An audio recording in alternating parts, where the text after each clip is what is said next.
முன்னொரு காலத்தில் ஞானபாலி என்ற மன்னன் விநாயகப் பெருமானுடைய தீவிர பக்தனாக வாழ்ந்து வந்தான். ஒரு சமயம் அவனுடைய நாட்டில் கடும் பஞ்சம் ஏற்பட்டது. இதனை சரி செய்ய என்ன வழி என்று ராஜகுருவிடம் மன்னன் ஞானபாலி கேட்டான். அதற்கு ராஜகுரு ருத்ர யாகம் செய்ய வேண்டும் என்றும், அந்த யாகத்தை பாதியில் கைவிட்டால் விளைவு மோசமாக இருக்கும் என்றும் எச்சரிக்கை விடுத்தார். இதை ஏற்ற மன்னனும் யாகத்தை நடத்த முடிவு செய்தார். யாகம் நடந்து கொண்டிருக்கும் போது அந்த வழியே அழகின் உருவமான மேனகை சென்று கொண்டிருந்தாள். அதை பார்த்த மன்னன் அவளுடைய அழகில் மயங்கி யாகத்தை விட்டு அவளை பின்தொடர்ந்தான். இதனால் யாகம் பாதியிலேயே நிறுத்தப்பட்டது. உடனே ராஜகுரு மன்னனை அழைத்து சுய நினைவுக்கு வர செய்தார். யாகத்தை பாதியில் நிறுத்துவதால் பெரும் ஆபத்து ஏற்படும். எனவே இன்னொரு நாள் புதிய யாகத்தை நடத்தலாம் என்று மற்றொரு முறை எச்சரித்தார். ஆனால் ராஜகுரு கூறியதை பொருட்படுத்தாத மன்னன் பாதியில் இருந்த யாகத்தை மீண்டும் தொடங்கினான். அதனால் கோபமான அஷ்ட திக் பாலகர்கள் ஞானபாலியை சபித்தனர்.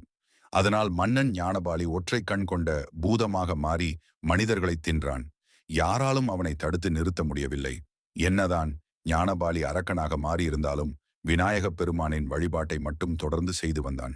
மக்கள் கஷ்டப்படுவதை பார்த்த பூமாதேவி விநாயகப் பெருமானை வேண்டி ஞானபாலியை அழிக்க கேட்டுக்கொண்டாள்.